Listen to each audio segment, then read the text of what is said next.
Chapter 2. Later, when King Xerxes' anger had cooled and he was having second thoughts about what Vashti had done and what he had ordered against her, the king's young attendant stepped in and got the ball rolling. Let's begin a search for beautiful young virgins for the king.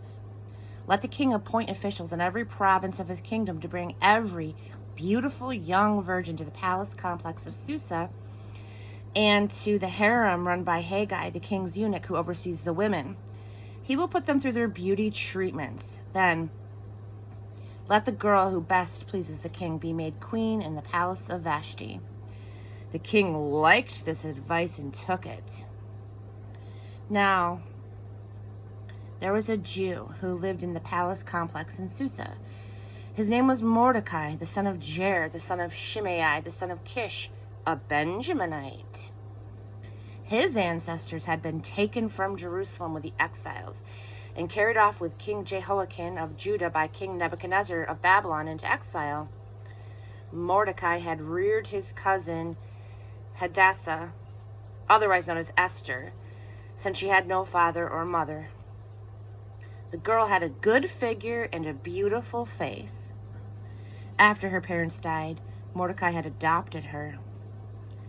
When the king's order had been publicly posted, many young girls were brought to the palace complex of Susa and given over to Haggai, who was overseer of the women, and Esther was among them. Haggai liked Esther, and he took a special interest in her. Right off, he started her beauty treatments, ordered special food, assigned her 7 personal maids from the palace, and put her and her maids in the best rooms in the harem. Esther didn't say anything about her family and racial background because Mordecai had told her not to. Every day, Mordecai strolled beside the court of the harem to find out how Esther was and get news of what she was doing. Each girl's turn came to go into King Xerxes after she had completed the 12 months of prescribed beauty treatments. 6 months treatment with oil of myrrh, followed by 6 months with perfumes and various cosmetics. When it was time for the girl to go meet the king, she was given whatever she wanted to take with her when she left the harem for the king's quarters. She would go there in the evening. In the morning, she would return to a second harem overseen by Shashgaz, the king's eunuch in charge of the concubines. She never again went back to the king unless the king took a special liking to her and asked for her by name.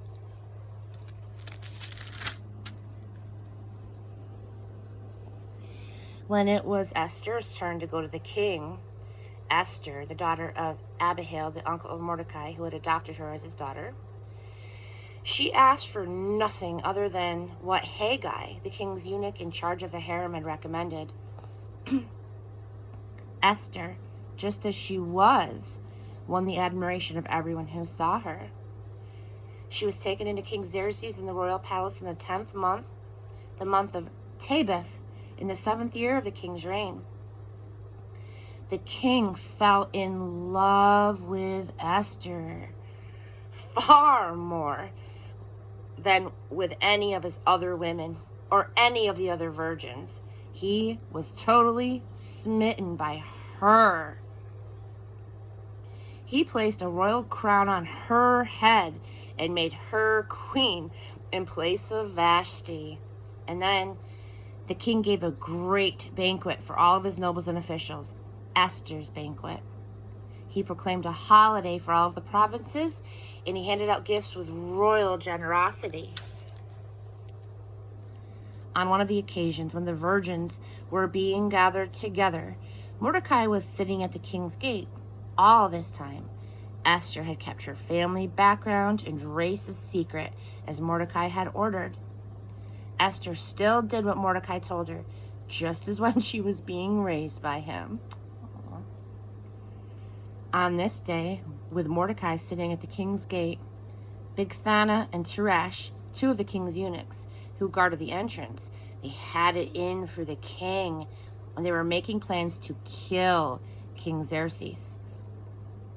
But Mordecai learned of the plot and told Queen Esther, who then told King Xerxes, giving credit to Mordecai. When the thing was investigated and confirmed as true, the two men were hanged on a gallows. This was all written down in a logbook kept for the king's use.